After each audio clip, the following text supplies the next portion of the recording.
Okay, in this video I want to show you core optimization for golf. Let's look at what changes occur following the exercise. But before we get there, let's take a look at the body. I've disrupted my core.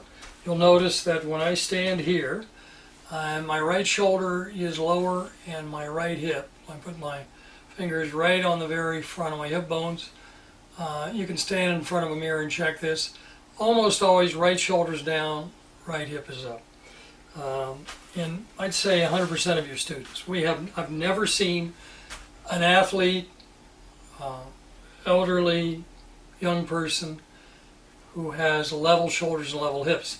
Nor have I ever seen an exercise program other than the core optimization that will level. And it will level in 3 minutes. Level in 3 minutes. Last, after you do the 3-minute exercise 4 or 5 days straight, they'll last 12 to 24 hours. So whether you're on the golf course or doing whatever you're doing through the day, very important. Now I have in front of me my right balance stance widths. I'm going to be using region 5, just it's pretty generic, and I'm going to show you from that stance width my setup, my power spots, and what happens. So in golf, everything's going to return to neutral. Arms and hands are going to return under your shoulders, and your hands are going to return to the way they were hanging at your side when you started. So if you just look at me, you'll notice that my left hand rotates in pretty significantly. So I'm going to have a very strong left hand, strong being clockwise, weak being counterclockwise. Very strong left hand when I grip the club. And why?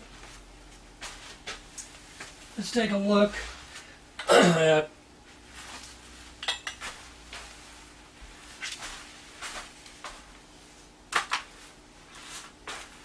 I think you're able to see I'm standing on this lying mat. I'm setting the plank strips parallel to the lines on the mat. You can see how much rotation I have in my hips. Now, I always rotate to the left. And we know, for example, that if I have a good grip in the left hand, and I can bring this up, you'll see how that grip just squared my core. And you're going to find a lot of players will find it like this. If my right hand grip does not match, here's my left hand, I add my right hand to where I've been taught to put it, and when I ground the club, look where my hips go. Not only that, if I turn and face you, I'm going to go to 5 on this angle. With the left hand grip I have, now my hips are opening. This left hand grip. If I push out on that grip, the face is going to open too. Notice that. If I get a very strong left hand, now, and I relax, you have to be very relaxed to do it. I push out, you'll notice how my hand returns to the way it hangs at my side. So if I get well on top here, and I push out, take the club, just let my hand drop, that's how it hangs naturally at my side. That's what you're checking when you pull on that club. So, I have a club face that's opening and closing. I have a hip line, pelvic rotation. I have a hip line that if the grip is not perfect to my hip line, it's going to open or close the face through. And when I get set, if I let my arms swing here, they're going outside in. You'll notice that. If I were to set everything simultaneously, as you've learned in some of our other ebooks and videos, now I have a hip line that is square, but my path, right hand wants to go out, left hand wants to come in. So my path, I can find the right, there it is. I can find the right posture. Now this is a lot of work to try and put all of this together. We know.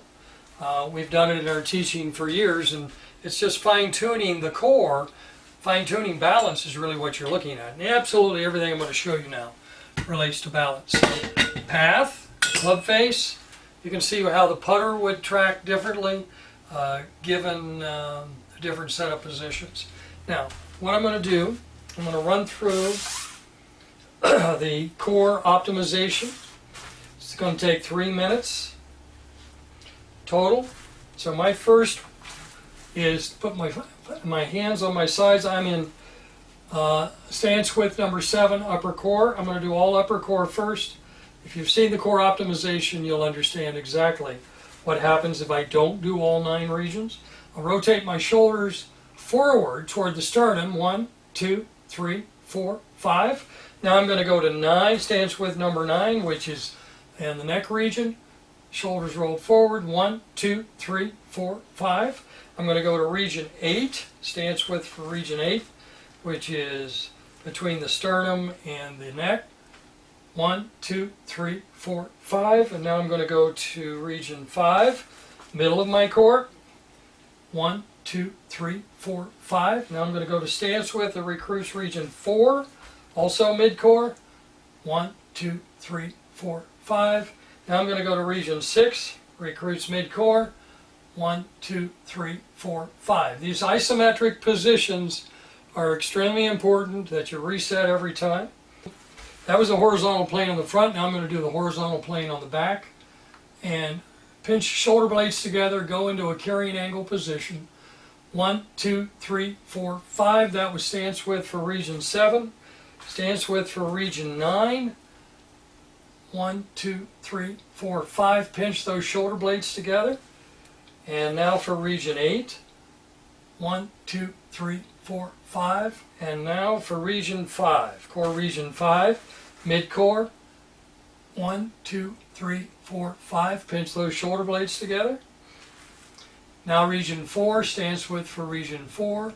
1, 2, 3, 4, 5. And now region 6. 1, 2, 3, 4, 5.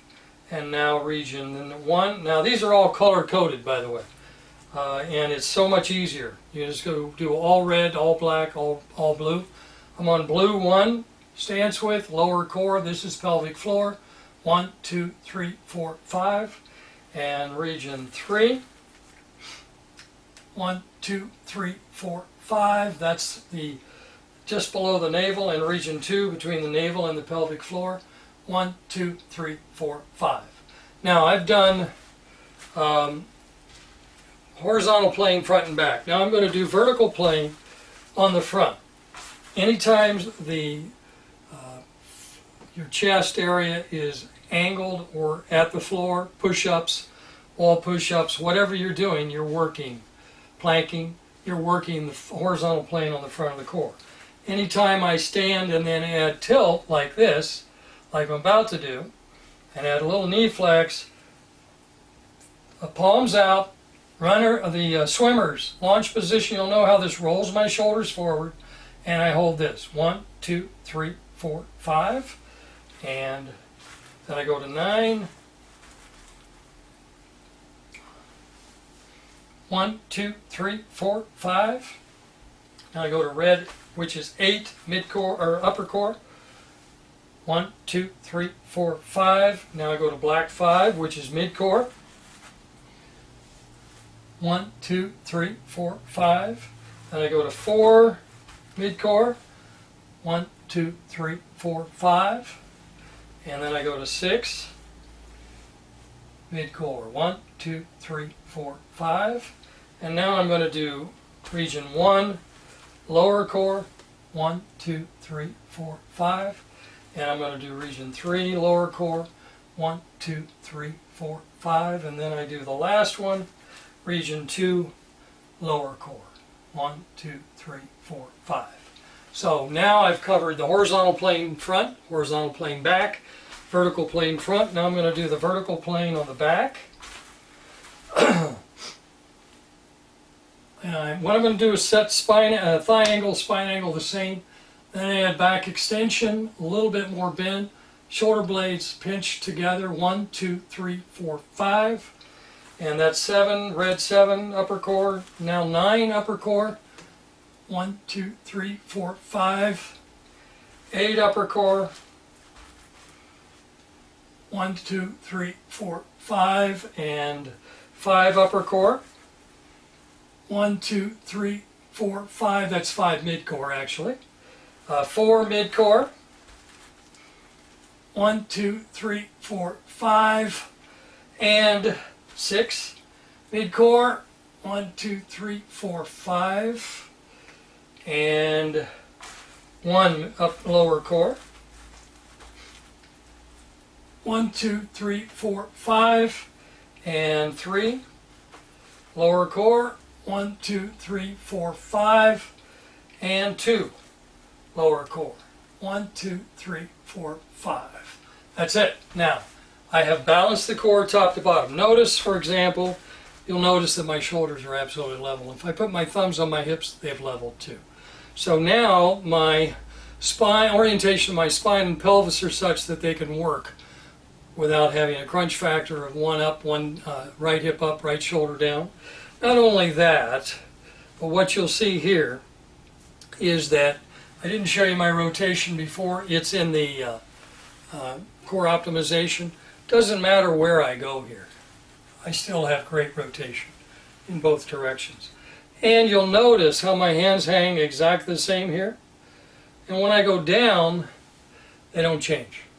So this issue and the path is absolutely perfect. So this issue of having to have exact posture, putter length and all that we were working on in the past, doesn't matter. Here it is down the line. So when I go down, everything stays the same. So club length, somebody asked about thigh angle and carrying angle. The thigh angle no longer has to be carrying angle to have full rotation. The spine angle, but we still have those relationships in the grip with the power spots, positions at the top, but they stay constant no matter what the posture is. So we've gotten the core set as a T. I'm totally square, top to bottom. Let's take a look now. I'm going to move in back to mid-core stance width. Let's take a look at that club face. So the other thing that's happened is that no matter how I grip this club, notice how much I can see the back of my hand. Notice what neutral is here. So the back of my hand going to neutral would be about that position. Doesn't matter how you grip the club, it is not going to change. And I can go to any stance width. That club face is not going to move. So however the club is gripped is where it's going to stay after you've done the right balance optimization for golf. Let's take a look at address. One of the other fascinating things you'll see, let me back this up a little bit so you can see it. So I have the my plank strip set parallel to one of these lines on the mat. I'm going to go to mid-core. So with work on grip, shaft lean, and all the things that you've learned about. So here I am, very strong left hand, and you'll notice my hips remain square. So no matter where I go or how I set up, my hips are going to be square. That is a terrible grip, but one you're going to find in a lot of your players. But after they've done the core exercises, they're going to have freedom of motion. Let me turn this way and show you. They're going to have freedom of motion no matter where they go here. So I can make a pretty darn good turn from this position. I can go lower and make the same turn. I'm flat-footed here, very flat-footed, and back through the ball. Balance is critical. The only thing that has changed is we don't have to worry about, we can take left out of play depending on where the club face is, aim much more easily than in the past. The club path we'll get to when we get to the grip trainer, but the club path and the club face being square, grip trainer when paired with all of this takes a lot out of play, and the ball flight should be dead straight. So that core optimization is a game changer. You still want to be in your core region stance widths and the core region power spots in the middle finger on both hands.